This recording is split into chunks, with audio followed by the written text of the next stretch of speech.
Bonjour et bienvenue Monsieur Kémy Seba sur la chaîne YouTube d'Omerta. Aujourd'hui, nous sommes là pour parler d'actualité géopolitique et en particulier de l'Afrique avec vous. Avant de commencer notre entretien, j'aimerais vous faire commenter donc la une de notre dernier magazine qui met en avant Donald Trump et donc forcément les derniers événements et donc sa nouvelle accession au pouvoir aux États-Unis. Quelle est votre position là-dessus? Déjà, je vous remercie pour cet entretien. Et salutations à tous les téléspectateurs et toutes les téléspectatrices, tous les internautes. Même si aujourd'hui, avec Internet, on peut brancher cela à la télévision, ce qui fait qu'on devient téléspectateur. Et si vous me permettez aussi, juste avant de répondre à cela, j'aimerais, parce que l'urgence le nécessite, adresser une grosse pensée à un collègue politique qui vient d'être incarcéré au Bénin par Patrice Talon, un opposant, un proche de notre organisation, l'ancien chef de la gendarmerie nationale, Louis-Philippe Oudénion, qui, simplement parce qu'il critique la gouvernance néocoloniale du régime Talon, vient d'être arrêté. Et je pense qu'il est important que l'on puisse faire entendre cette réalité au-delà des frontières du Bénin, parce que quand ça reste incarcéré au Bénin, c'est ce qui bénéficie au puissant du pays, qui est Patrice Talon. Voilà. D'accord. Pour rebondir sur votre question, Trump, l'Empire contre-attaque, le titre est bien trouvé. Moi, je fais partie de ceux qui ont une démarche de distance critique sur tout ce qui a trait aux événements américains. Parce que, comme on a coutume de le dire, l'Amérique, même si elle se veut l'être, n'est depuis longtemps plus le centre du monde. C'est important qu'on se le rappelle. C'est pour ça que j'avais des interviews, notamment d'Éric Morillo, qui voulait que je réagisse durant la nuit. Je salue Éric, que je réagisse pendant la nuit des élections sur les élections américaines. Je dis non, mais à cette heure-ci, je dors. C'est pas mon centre de gravité, mais une fois qu'on a dit cela, moi je pense que Trump est un problème, est un bug dans la matrice du néolibéralisme sociétal, parce qu'on a toujours tendance à parler du néolibéralisme économique, mais moi j'essaie de voir les choses de manière globale. Quand je m'attaque à un système, j'aime pas m'attaquer à une facette et à laisser l'autre. Donc sur le terrain du néolibéralisme sociétal, ce que certains vont appeler le progressisme dégénéré, d'autres vont appeler avec leur terme à eux le wokisme, qui veut tout dire et rien dire en réalité. Mais sur le terrain du néolibéralisme sociétal, Trump est un problème pour eux. Maintenant, sur le terrain du néolibéralisme économique, comme beaucoup d'autres, il en est un champion et il a fait sa fortune sur ce courant. Est-ce qu'il sera une chance pour le monde? Moi, je ne le crois pas. J'ai en mémoire quelqu'un que j'avais eu l'occasion de rencontrer lors de mes nombreux voyages en Iran, Qassem Soleimani, que la paix soit sur lui, paix à son âme, qui était un géant en Iran, un géant de la résistance face à l'impérialisme, et qui a été assassiné sur demande de Trump, même si en réalité on sait que Trump recevait sur ce terrain-là, d'après ce que certains disent, des pressions du Deep State. Donc Trump sera moins interventionniste que les démocrates, de manière factuelle, parce que les démocrates feront les justiciers du monde, mais sont en réalité les plus grands colons du monde, en tout cas a fortiori depuis ces dernières années. Ce sont les tenants de ce globalisme-là néolibéral sur le terrain sociétal, de cette uniformisation du monde, de ce mondialisme. Et sur le terrain de la Chine, je pense que ça ne sera pas une bonne nouvelle pour les Chinois. Pour le Moyen-Orient, Proche-Orient, pas sûr que ce soit une bonne nouvelle pour eux. Pour la Russie, ça va être une très bonne nouvelle. Pour les Africains, tous ceux qui considèrent que l'Afrique n'est pas une priorité, c'est bon pour nous. Parce qu'on en a marre d'être une priorité pour les autres. Quand les autres nous considèrent comme des priorités, c'est souvent comme des priorités coloniales. Donc on va saisir le désintérêt de Trump, on va saisir cette chance-là pour accentuer ce processus d'autodétermination de la population. C'est quand même avec Donald Trump et aussi dans d'autres régions du monde le retour des nationalistes, et ça correspond aussi à votre vision, cette volonté pour les peuples d'agir dans leur intérêt propre avant de pouvoir profiter à des intérêts mondialistes. Moi, Ça suit la direction que vous voulez aussi donner à... ça, c'est un schéma qui est donné par certains.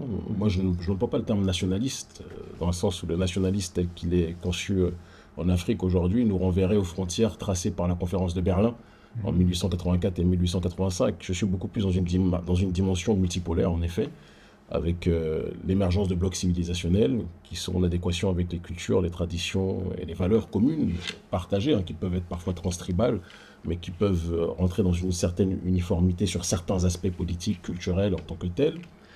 Et en ce sens-là, il est évident que ceux qui s'opposent à l'uniformisation du monde voulue par un seul pôle de l'humanité sont des gens qui peuvent avoir sur certains aspects des aspects positifs.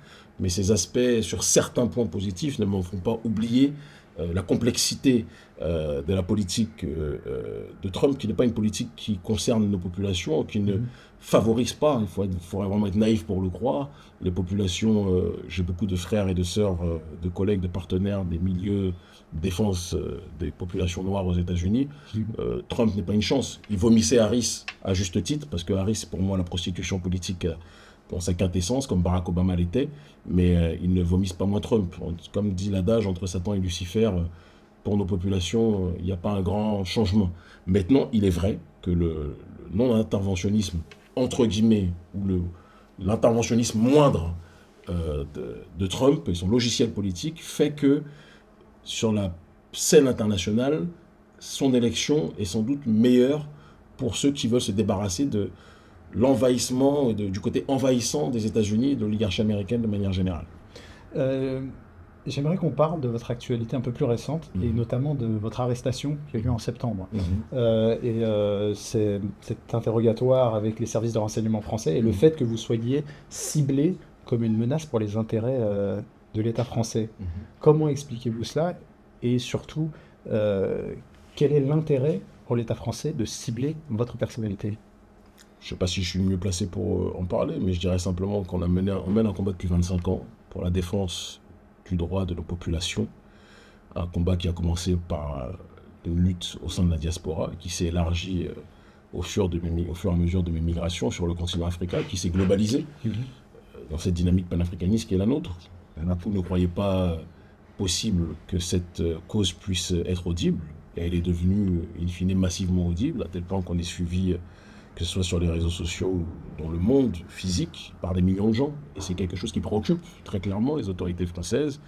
On a initié des mobilisations visant à pousser nos populations à la décolonisation dans tout l'espace d'Afrique francophone, mais aussi dans les territoires colonisés d'outre-mer, parce qu'on estime que ce sont des territoires colonisés. Et notre organisation, l'Urgence panafricaniste, est liée à la plupart des mouvements souverainistes ou autonomistes, ou mouvements de justice sociale au sein de ces territoires dits occupés.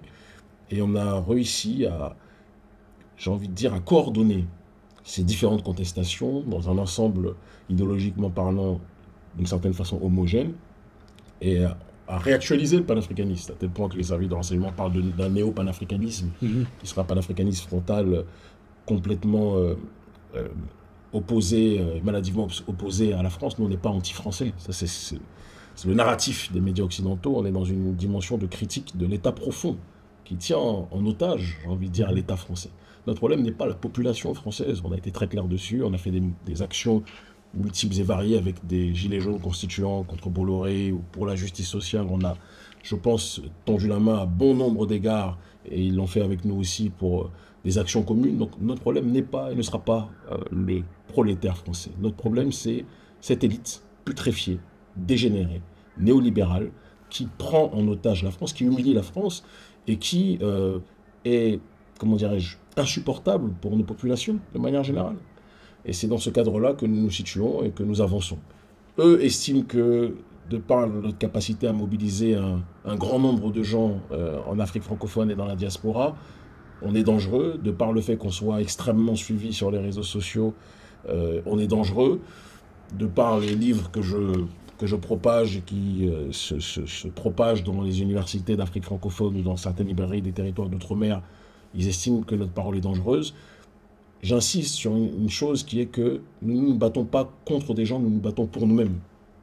Et ceux qui s'opposent au fait que nous puissions nous libérer nous-mêmes deviennent de facto des adversaires. Mais je ne me lève pas le matin en me disant qu'est-ce que je vais faire à la France. Mon problème n'est pas la France, je suis né en France. Mon problème n'est pas le français du quotidien, sauf le négrophobe. Celui qui aura un problème avec moi, j'en aurai avec lui, ça c'est tout à fait logique. Mais je pense qu'il y a des gens extraordinaires en France, il y a des gens extraordinaires partout dans le monde, et qu'il ne faut pas faire d'amalgame entre les oligarchies putréfiées et des populations paupérisées, asphyxiées par les premières entités citées. Qu'est-ce qui vous a été reproché pendant cette arrestation? Ils nous ont reproché de vouloir porter atteinte à la sûreté de l'État, de vouloir créer une hostilité vis-à-vis de l'État français, et d'être in extenso, en collaboration avec des États, grosso modo, ennemis ou des entités ennemies à la France. Qui sont? D'après ce qu'eux disent, donc ils nous ont interrogés sur la Russie, sur l'Iran, sur Wagner, sur le Hezbollah. Et moi, je leur ai rappelé une chose qui est très simple. Urgence panafricaniste est une organisation née en Afrique, d'accord? À moins que l'Afrique soit encore un territoire colonisé, nous sommes libres de travailler avec qui nous voulons, d'avancer comme nous le voulons.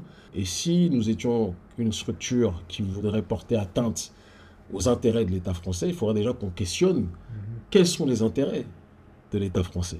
Est-ce que le franc CFA, qui a un système monétaire colonial, ce sont les intérêts fondamentaux de l'État?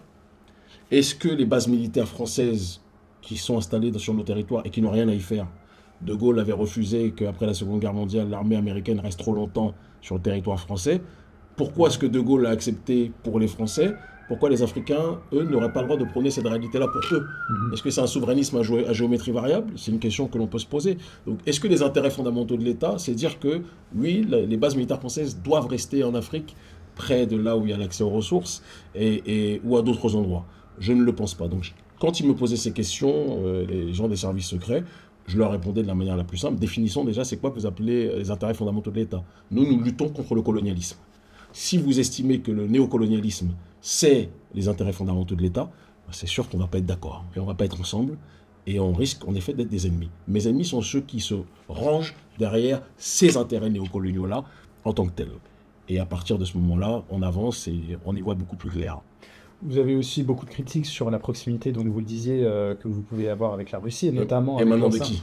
émanant de journalistes français, de politiques français, sur justement votre proximité avec l'ancien patron de Wagner, M. Prigojine. Donc Wagner qui était très présent sur beaucoup de territoires africains, mais surtout qui a financé beaucoup de mouvements d'opposition, notamment à la France. Quel est votre point de vue sur le fait que potentiellement il puisse y avoir un passage de témoin entre un colonialisme français et un colonialisme de nouveaux États comme la Russie ou la Chine? En fait, le narratif extraordinaire, c'est que pour certains ahuris à l'intérieur de l'appareil d'État français, les Africains, c'est de la chair à coloniser. Ils ne peuvent être que colonisés. Quand ils interagissent avec des gens, c'est pour être colonisés, si je suis le narratif. On se débarrasse du colon français, et donc si on interagit avec d'autres, ça veut dire que c'est pour, comme il y a des dames, je ne veux pas être vulgaire, mais grosso modo, c'est pour se mettre en position de recevoir la bonté divine des Russes ou des Chinois. Je ne le pense pas. Moi, je pense que quand je me déplace dans les pays où vous venez de citer, ils savent très bien qu'on ne vient pas dans une démarche d'être colonisé. Et ils savent pertinemment que s'ils font l'erreur de vouloir reproduire le schéma d'entités et de nations qui étaient bien plus expérimentées qu'elles sur la question du colonialisme, et qui sont en train malgré tout de perdre leur influence bien longtemps avant que les Russes d'ailleurs se préoccupent de l'espace africain, parce que ça c'est quelque chose que les autorités françaises ne veulent pas dire. Mais la contestation à la France-Afrique a commencé à une époque où Poutine ne se souvenait même pas de là où était le continent africain, il avait d'autres préoccupations. Donc je pense qu'il faut qu'on soit sérieux un moment.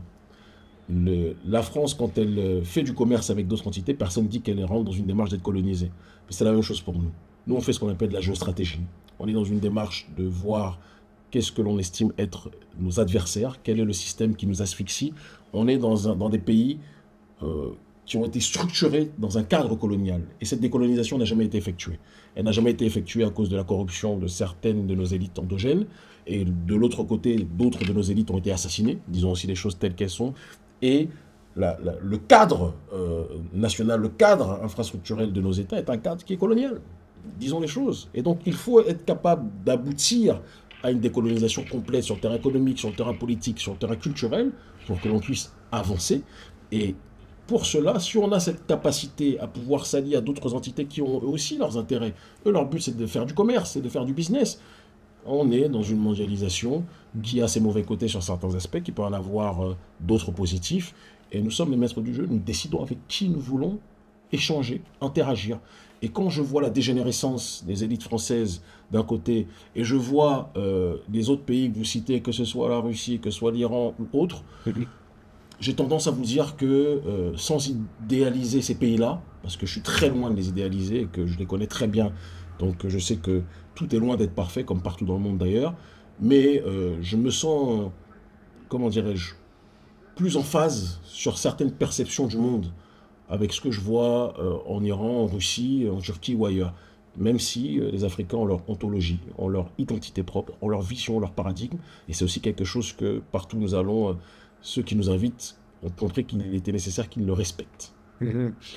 Quand vous faites la critique aussi du néocolonialisme, notamment industriel, avec ces industries françaises, Areva, mais qui viennent profiter aussi, et Total, qui viennent aussi profiter de l'énergie et des ressources africaines, certains pourraient vous répondre, mais il y a aussi une entraide militaire, avec par exemple des opérations antiterroristes qui ont été menées, par exemple au Mali, donc pour la sécurité de ces États-là. Qu'est-ce que vous leur répondez à ces... On leur répond ce qu'eux-mêmes savent, puisque lorsqu'ils ont été poussés à dégager du territoire malien, ça ne s'est pas fait par magie, ça s'est fait avec raison. L'opération Serval a été un échec complet, mais on ne peut pas parler de l'opération Serval sans parler et paix à l'âme de ceux qui sont morts pensant aider la justice. Je pense qu'on peut aussi le dire, mais parfois on peut être sincère et avoir sincèrement tort. On ne peut pas comprendre ce qui se passe au Sahel sans comprendre la genèse de ces événements. Il y a une guerre civile en Algérie qui a poussé ce que les Iraniens appellent les takfiris, ce que d'autres vont appeler les mouvements terroristes, à migrer vers le nord du Sahel et à nouer de nouvelles relations avec les populations touareg dans ces régions. Et par la suite, la destruction sous couvert de missions civilisatrices des autorités françaises, de l'armée française et de l'armée américaine, la destruction de la Libye et l'assassinat du guide Muammar al-Kadhafi a entraîné quelque part une accentuation de ce processus de déstabilisation du Sahel.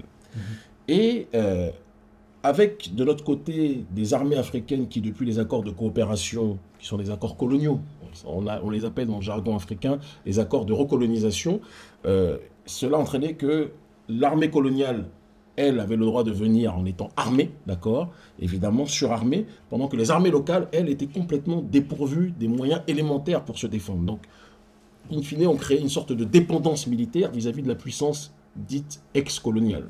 Je sais que le temps nous a prouvé que c'était tout sauf ex-colonial en ce qui concerne cette oligarchie-là.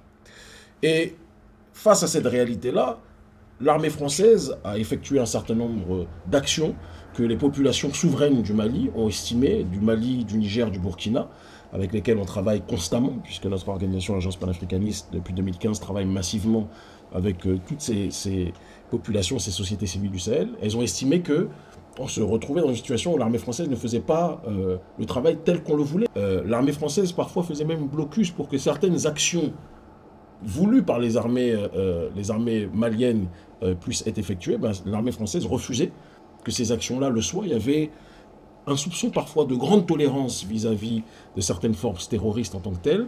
Et les Maliens, en population souveraine... Vous dites tolérance vis-à-vis des terroristes. C'est ce que les autorités maliennes, et c'est ce que la société civile malienne dit depuis des années. Vous considérez que l'armée française peut être aussi... c'est ce que le peuple malien pense profondément.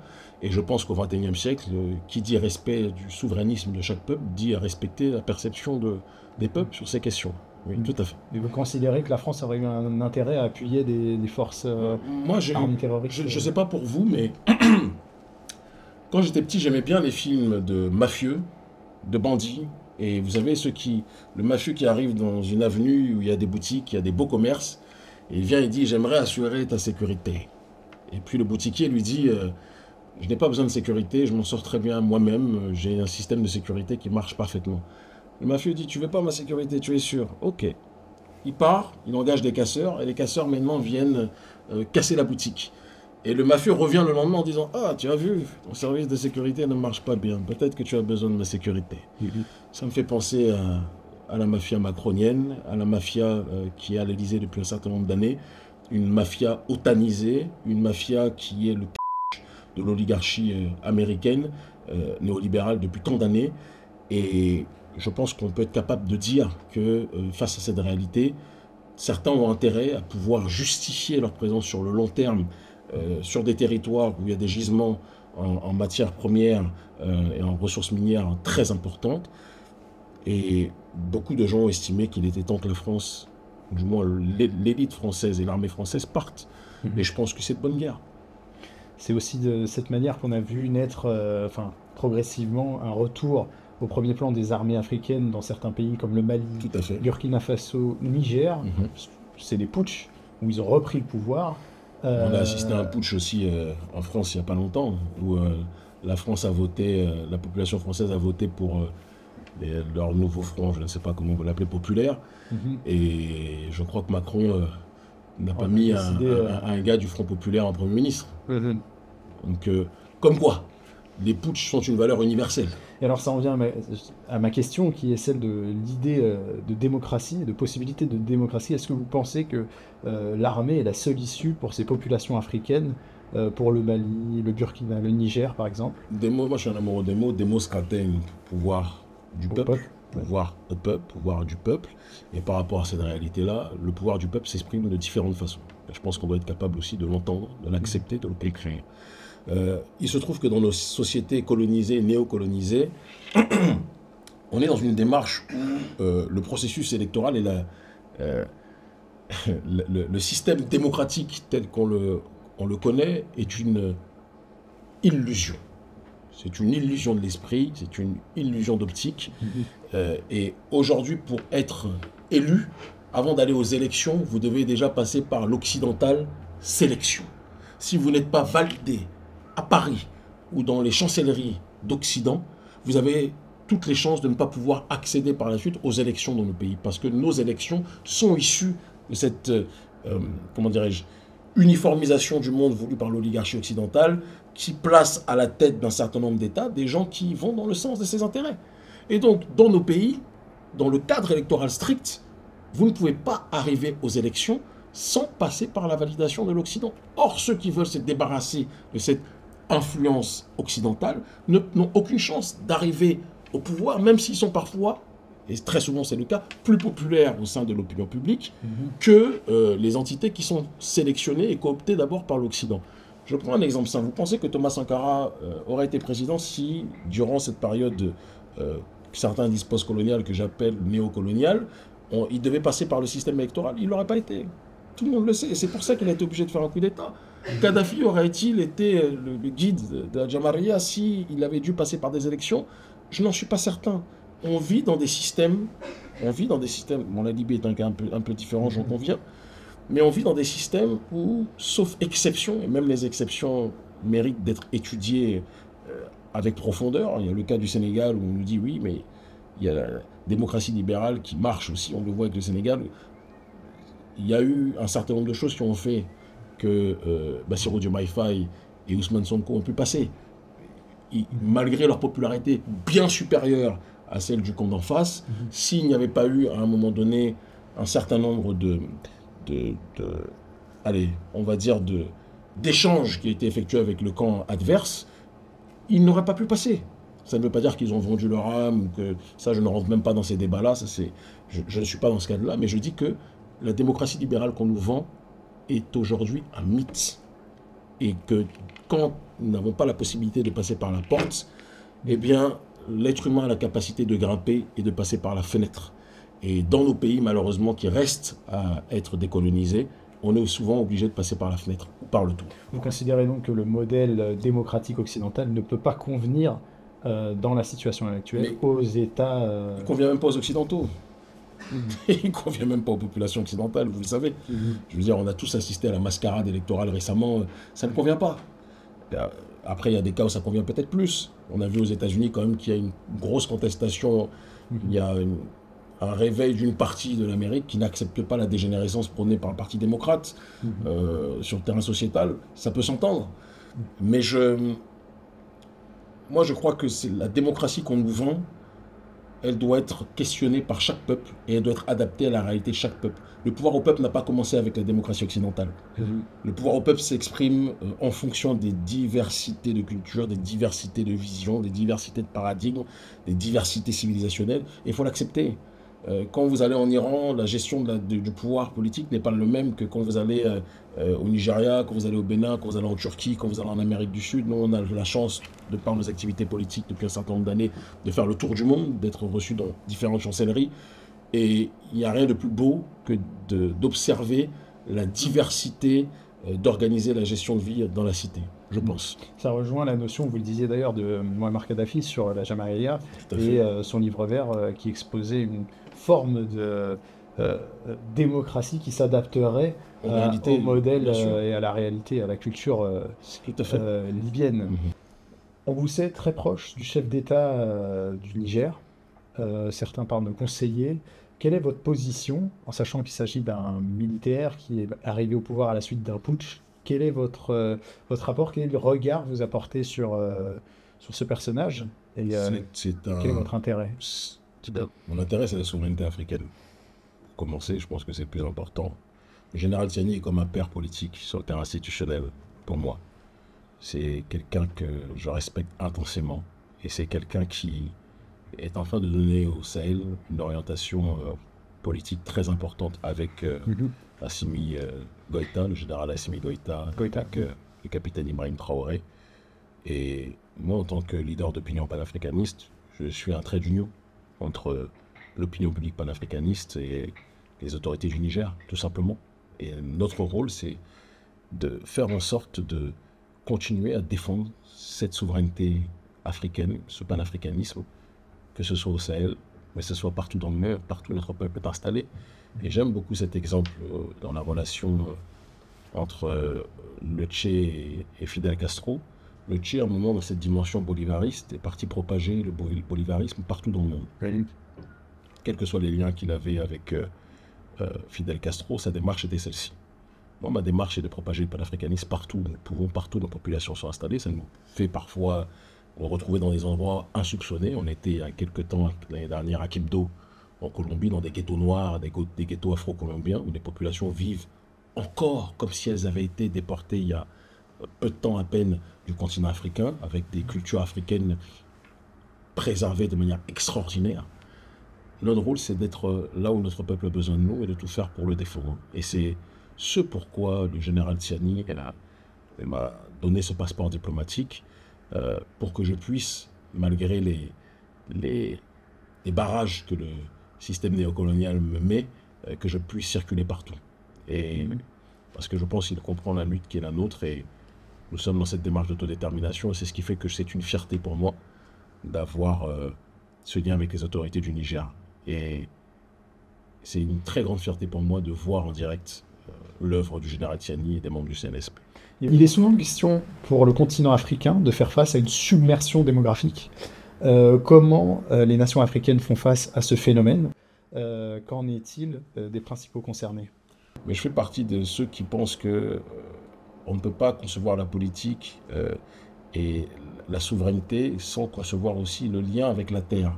Et quand on parle de souveraineté alimentaire, c'est être capable aussi de tourner nos populations vers les ressources réelles qui sont dans nos sols et pousser nos populations, comme disait Thomas Sankara, à justement être dans une optique de prendre soin de chacun des citoyens. Dieu n'a pas mis les populations sur leur terre, sur le territoire, sans qu'ils aient accès à quelque chose qui leur permet de subvenir à leurs besoins. Et je pense que c'est quelque chose sur lequel on doit réfléchir profondément. Donc la question de la natalité, réduire en disant que si vous avez trop d'enfants, vous risquez d'être dans une pauvreté extrême, ça c'est un logiciel de gens qui en réalité ont peur d'une marée noire qui risque de se déverser de l'autre côté du continent. Je vous dirais qu'entre marées qui se déversent, il y a une certaine époque, c'était l'Occident qui s'est déversé sur le reste de l'humanité, avec perte et fracas. Donc les marées vont dans tous les sens. Ça pose aussi la question de la manière dont les sociétés africaines vont pouvoir accéder à un certain niveau de technologie aussi pour accéder à un niveau de vie et à un niveau industriel qui va leur permettre cette indépendance économique nécessaire, ce niveau-là. Est-ce qu'il n'y a pas une dépendance encore au niveau technique aujourd'hui à l'Occident vis-à-vis de la technologie, Je pense pas que ce soit... sur l'industrie énergétique? Je pense pas que... Bon, il y a une dépendance à l'Occident sur les technologies et l'Occident a une dépendance à l'Afrique sur les ressources qui permettent de créer la technologie. Donc, bien sûr. La vie est une interaction. Comme dirait l'autre, nous sommes le temps, ils ont la montre. Mais le temps sans la montre n'est rien et la montre sans le temps n'a pas grand-chose en termes d'utilité. Donc, moi je pense que, et c'est ce qu'on dit toujours lorsqu'on est en interaction avec bon nombre de pays, que aujourd'hui, il ne peut pas avoir d'échanges commerciaux sans que ceux qui veulent faire du commerce avec nous soient dans cette démarche d'accentuer le processus d'accompagnement technologique.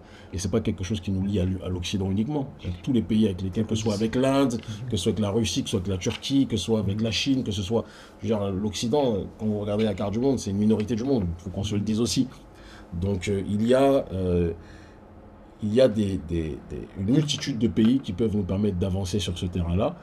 Le continent africain regorge de richesses. Je prends l'exemple des minerais du sang, d'ailleurs, qui doivent être... ce problème doit être réglé au Congo, en RDC. Il n'y a pas de portable aujourd'hui. Il n'y a pas de bon nombre de choses qui se créent aujourd'hui sans ces minerais-là. Donc, l'Afrique n'a pas à rougir ou à blanchir d'une quelconque dépendance parce que l'humanité est dépendante de l'Afrique sur bon nombre de points. Maintenant, on doit être capable, nous aussi, de pouvoir nous frayer notre propre chemin, un chemin souverain et un chemin réel de partenariat sincère avec des entités qui comprennent qu'il n'y a de croissance que lorsque tout le monde est gagnant. Sans quoi on risque d'être tous tôt ou tard en difficulté. De la même manière, est-ce qu'il n'y aurait pas aussi une possibilité à envisager une coopération entre cet Occident, l'Europe, et cette Afrique qui se développe, qui nécessairement l'un devra communiquer avec l'autre? Moi, j'insiste pour vous dire déjà que l'Occident est une fenêtre d'une grande maison. Et il y a énormément de fenêtres. Et l'Occident grandirait à comprendre qu'il y a bon nombre d'autres endroits dans le monde avec lesquels on peut interagir, on peut avancer. Mais non, au sein de l'Occident, il y a aussi des tensions politiques, des tensions idéologiques réelles. Et j'en veux pour preuve, je veux dire, on était il y a quelques jours du côté de Podemos, en Espagne, reçu au Parlement espagnol. Podemos n'est pas Vox, le parti d'extrême droite espagnol en tant que tel, n'est pas le parti que moi je réprouve idéologiquement en tant que tel. Ça ne veut pas dire que je suis d'accord avec tout. Je suis d'accord sur tout avec Podemos, mais sur le terrain de la critique du néolibéralisme économique et de la lutte des classes, c'est un parti avec lequel notre organisation est fondamentalement en collusion et dans une logique de vouloir avancer de manière fraternelle ensemble. Donc, quand on parle de manière schématique de l'Occident, on a tendance à croire que c'est un bloc monolithique, alors qu'au sein de l'Occident, il y a des débats, il y a des querelles, et donc je pense qu'il faut qu'on comprenne aussi que l'Occident doit se décoloniser. Parce que ces élites, qui sont malheureusement beaucoup trop souvent des élites apatrides financières, qui n'ont que pour religion et pour nationalité le dollar, parfois l'euro ou le shekel, ont d'autres préoccupations que le sort des populations européennes. Je pense qu'on peut le dire aussi avec une très grande simplicité. Et donc, pour ce qui est de l'Afrique, est-ce que l'Afrique doit envisager une interaction commerciale, économique avec l'Occident? On a une ère aujourd'hui où je pense qu'il faut qu'on puisse envisager d'autres interactions avec d'autres parties du monde. C'est ce que notre organisation fait de manière intense aujourd'hui et depuis un certain nombre d'années. Et il n'y a que dans ce cadre-là que l'on pourra, je pense, réellement avancer. Voilà. Maintenant, l'Occident, c'est comme un vieux couple. Hein. Quand votre conjoint vous bat, votre conjointe vous bat pendant des années, il est important que la séparation puisse être effectuée réellement, et une fois qu'elle est effectuée, vous avez un regard nouveau sur les choses, sur un bon nombre de points.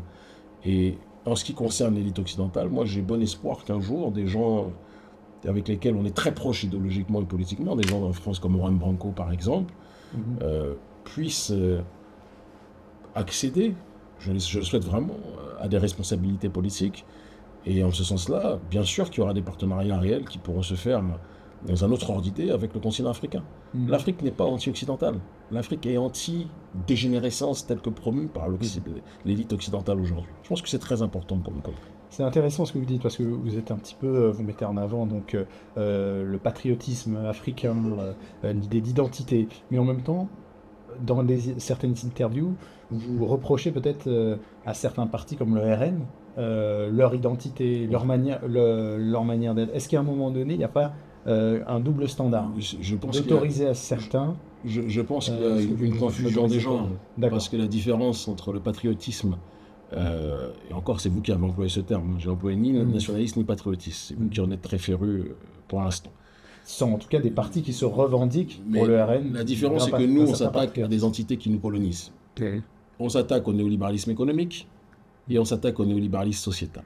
C'est très important qu'on le dise. Les partis dont vous parlez aujourd'hui sont tous les caniches de l'élite financière apatride. Il faut qu'on se le dise très clairement.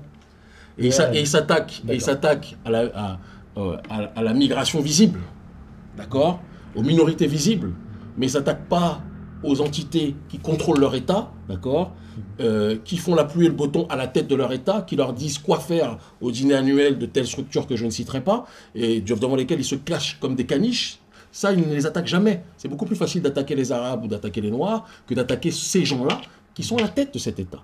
Donc ce sont des patriotes de pacotille, et nous, nous sommes des patriotes, entre guillemets, je dirais même des défenseurs de nos peuples conséquents. C'est la seule différence entre eux et nous, et c'est une différence de fond. Eux, ils s'attaquent aux conséquences, nous, on s'attaque aux causes. On ne peut pas nous mettre sur le même pied d'égalité. Nous, nous sommes des structures qui nous battons contre la colonisation, et eux, ce sont des structures qui se battent contre le fruit de cette colonisation, de ce pillage des ressources, d'accord. Ils s'attaquent jamais à ceux qui sont à la racine de ce dumping social. Ça ne les intéresse pas. C'est trop facile de s'attaquer à ceux qui sont le fruit de ce pillage que de s'attaquer à ceux qui sont la cause de ce pillage. Tout le monde voudrait être dans son pays. Tout le monde voudrait être sur son territoire. Mais quand la migration des ressources minières ne dérange pas, il faut se questionner de savoir pourquoi la migration de ceux qui sont les détenteurs naturels de ces ressources minières les dérange. Et le problème de structures comme ceux que vous dites, c'est-à-dire j'allais dire FN, les RN, Marie, ou les Reconquista de lui-même qui est un fruit de... Oui, qui lui-même est de l'autre côté de la Méditerranée, mais qui veut faire croire que c'est un Suédois rien aux yeux bleus et compagnie. Le problème de ces gens-là, c'est qu'ils ne s'attaquent jamais à la racine du problème. Jamais. Parce qu'ils ont peur de l'élite financière apatride qui dit « Hey !» Non, ils ne vont pas lui dire parce qu'ils font partie tous de la même smala, mais à d'autres, en tout cas, ils sont dans cette démarche de toujours être dans une optique de leur dire quoi faire. Et nous, on ne nous dit pas quoi faire. Et leur vrai problème avec nous, c'est que l'audience que l'on a aujourd'hui et la transversalité de notre lutte fait qu'on n'est pas incarcérable dans une seule contrée, même si je ne cache pas mes objectifs politiques pour le Bénin, dans une dynamique toujours globale en réalité, d'accord, dans l'optique panafricaniste, mais on est autant audible au Mali, au Niger, au Burkina, au Bénin, à d'autres endroits, dans les territoires d'outre-mer, dans la diaspora en Occident, ou en Afrique centrale, c'est quelque chose qui leur pose problème, et nous les comprenons. On dit donc que la France est devenue la colonie d'une élite apatride qui profite... De manière évidente. Et ils le savent. Moi, quelque chose qui m'a fait sourire récemment, j'ai vu des militaires ou policiers israéliens traités comme des préservatifs usagés, des policiers français. J'ai vu, ne touchez pas. Ils l'ont secoué gauche-droite, nord-sud. Il a fait le tour du monde comme Magellan. On l'a plaqué au sol. Et après, j'ai vu les dirigeants français aller chanter l'hymne national, aller au match France-Israël. Limite, on a l'impression que c'est des patriotes israéliens, si tant est qu'Israël soit une patrie et non pas un territoire occupé aujourd'hui. Bon, on peut se questionner sur tout ça. Moi, en tout cas, on ne me la fera pas. Vous me permettez la transition sur ce qui se passe au Moyen-Orient et aussi le fait que vous ayez reproché votre proximité avec l'Iran et le Hezbollah. Qu'en est-il justement de cette proximité? Le on, c'est l'élite française elle-même prise en otage par l'élite que l'on connaît. Voilà. Et vous posez aussi la question donc de la situation au Moyen-Orient et de cette forme de gêne qui a abordé ce sujet et a montré les causes et les origines donc, de cette situation. Un État colonisé par une entité aura toujours du mal à parler des activités de l'entité qui la colonise. C'est tout. Donc, il y a une gêne historique en France depuis la Seconde Guerre mondiale. On a certaines entités, certains groupes ont posé une culpabilité réelle sur la population française. Et par conséquent, aujourd'hui, cela en plus avec le narratif constant, quotidien de la repentance par rapport à la Shoah, donc la catastrophe, comme ils le disent en hébreu. Et personne ne peut se réjouir de ça. Hein. Pour moi, l'esclavage est une catastrophe aussi. Il n'y en a pas une qui est supérieure à une autre. Donc moi, je parle des catastrophes. Voilà. Mais moi, je ne fais pas partie de ceux qui disent... la Shoah n'a pas existé, la Shoah, on doit tourner sans derrière. Je ne me rentre pas dans cette catégorie. Pas de compétition victimaire. Pas de compétition victimaire, mais on ne va pas m'imposer un drame humain comme étant supérieur à celui que mes semblables ont vécu. Ça ne va jamais se passer chez moi. Ça, c'est sûr. Il y a eu récemment l'expulsion de l'ambassade française du Niger. On était sur le terrain. Comment expliquez-vous cette situation et est-ce que c'est nécessaire d'arriver à un tel niveau Il faut qu'on de rupture. il faut demander à Macron est-ce que c'était nécessaire d'en arriver là. C'est Macron qui s'est comporté Pour d'une vous, il est façon anorme, mais responsable. bien sûr. Un dirigeant plus raisonnable n'aurait pas fait le forcing que Macron a fait. Macron a voulu faire attaquer le Niger en convoquant le président de mon pays, Patrice Talon, et les autres CEDEAO en leur disant il faut attaquer le Niger. Et c'est parce que nous avons mobilisé l'opinion publique africaine de manière massive et spectaculaire. Et d'ailleurs, c'est à ce moment-là précis que les autorités françaises, notamment sous l'égide de Cédric Debon, ont pris leurs responsabilités pour enclencher la procédure visant à me déchoir de la nationalité française. Parce qu'ils ont vu ce qu'on faisait, ils ont dit non, lui on ne peut pas le laisser. On a, de manière massive et extraordinaire dans toute l'Afrique francophone, mobilisé l'opinion publique pour qu'on fasse barrage contre cela. Et je pense que c'est ce qui nous a encore plus rapprochés avec les autorités du Niger en tant que telles. Il faut qu'on puisse le dire. Donc, je pense que si on avait eu du côté de la France un interlocuteur plus raisonnable, plus rationnel, et moins paternaliste, et moins néocolonialiste, jamais on n'aurait été à d'autres extrémités. Il serait parti de toute façon. Regardez, les Américains sont partis, ça ne s'est pas fait dans ces conditions-là. Mais l'armée américaine est partie. Ça s'est fait intelligemment, en toute intelligence. Ça ne veut pas dire qu'ils étaient contents, mais ça s'est fait. Mais l'autre, il reste, on lui dit de partir, il reste jusqu'à ce qu'on les prive de pain au chocolat. À un moment donné, les responsables, ce n'est pas de notre côté. Si la population française avait des dirigeants qui avaient la compréhension de la chose de l'État, qui avaient la compréhension de l'honneur de l'État, jamais un dirigeant français n'aurait accepté de faire le forcing de cette façon quand d'autres vous disent de partir. Moi, si on me dit de partir, on me dit de partir.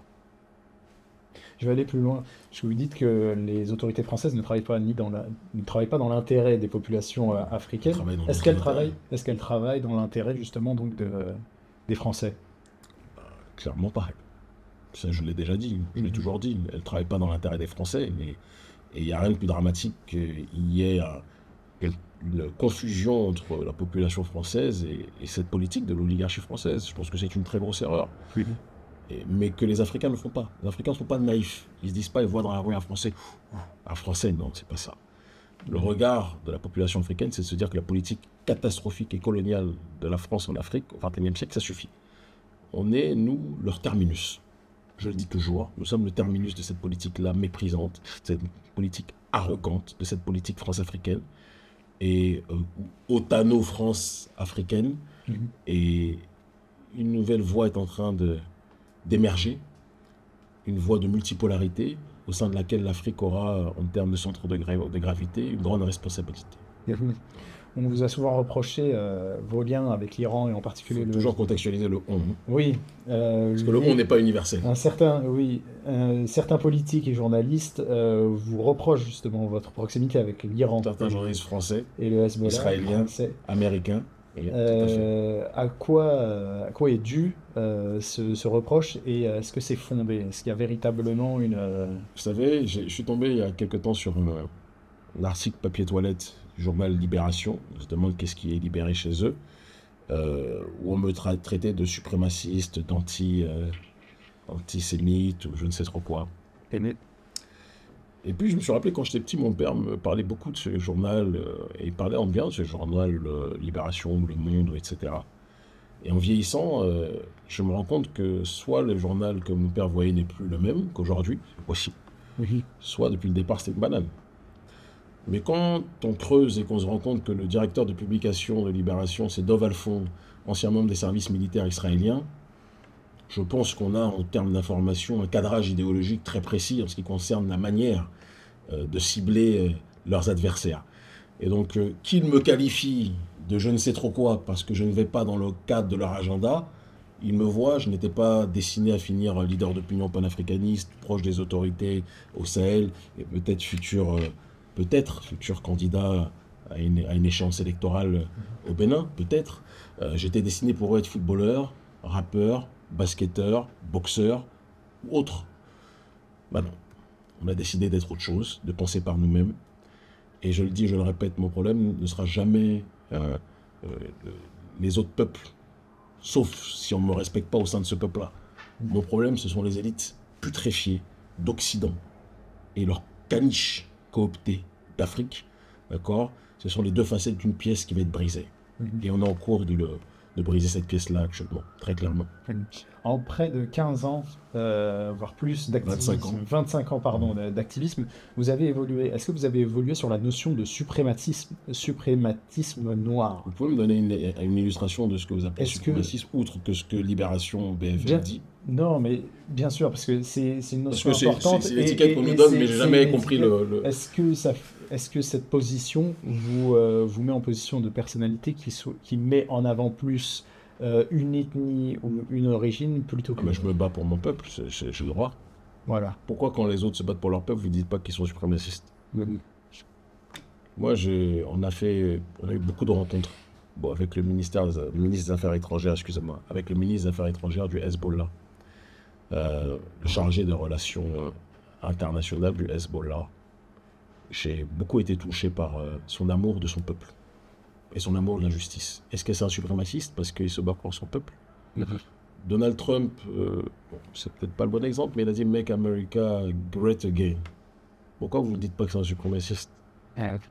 Pourquoi quand l'homme noir ou la femme noire décide de se préoccuper de leurs semblables, on dit que c'est des suprémacistes? Je ne comprends pas. Dans les années 60, on appelait ça le pouvoir noir, Black Power. Et il y a eu un glissement sémantique, peut-être c'est la traduction, de pouvoir noir, c'est devenu suprémacisme noir. On veut l'autodétermination de nos semblables, et c'est la même chose en 2024 pour moi que ça l'était en 1999. Donc, si c'est ça que vous appelez évolution, je suis désolé de vous dire que je n'ai pas évolué, et que je n'ai jamais été autant déterminé à ce que mes semblables, qui sont installés, puissent être dans une démarche de s'autodéterminer. C'est très important pour lui. Maintenant, est-ce que mon regard est aussi est uniquement incarcéré dans le giron des conflits interidentitaires? Forcément, les voyages élargissent l'horizon, et quelqu'un qui commence à 19 ans, l'activisme politique n'est pas le même que celui qui en a 42, qui a commencé dans une audience groupusculaire, qui est aujourd'hui suivi par des millions de gens, qui a des responsabilités politiques aujourd'hui importantes sur un certain nombre d'aspects, que ce soit sur le terrain organisationnel dans le cadre panafricaniste ou dans le cadre de mes liens avec certaines autorités précitées. Il est évident que je ne peux pas avoir le même regard que le jeune plein de fougue de 19 ans. Aujourd'hui, j'ai tendance à avoir du recul sur les choses. Je ne vois pas les choses uniquement en noir et blanc. Il y a des gens qui sont blancs dont je suis beaucoup plus proche que des gens qui sont noirs et que je considère comme des adversaires.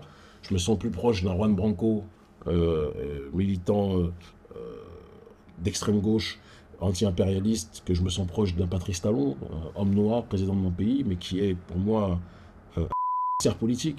Voilà, je pense qu'on peut être très clair dessus. Donc je crois qu'on doit...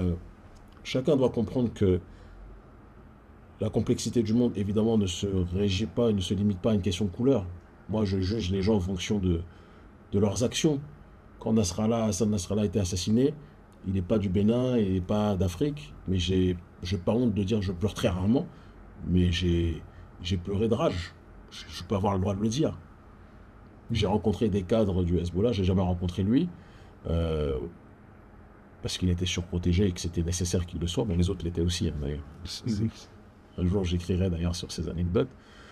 Mais c'était une figure de résistance. Et moi, l'héroïsme, quelle que soit sa couleur, quel que soit son sexe, que ce soit un homme ou une femme, quelle que soit sa religion, quelle que soit sa taille, quelle que soit son ethnie, me touche.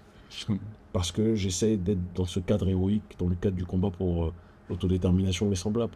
Donc voilà, la dignité, elle est transraciale, elle est transidentitaire. Ça n'empêche pas que je tiens compte du réel et que l'histoire de mon peuple est particulière. Voilà. Très bien. Kémy Séba, merci beaucoup pour cet entretien.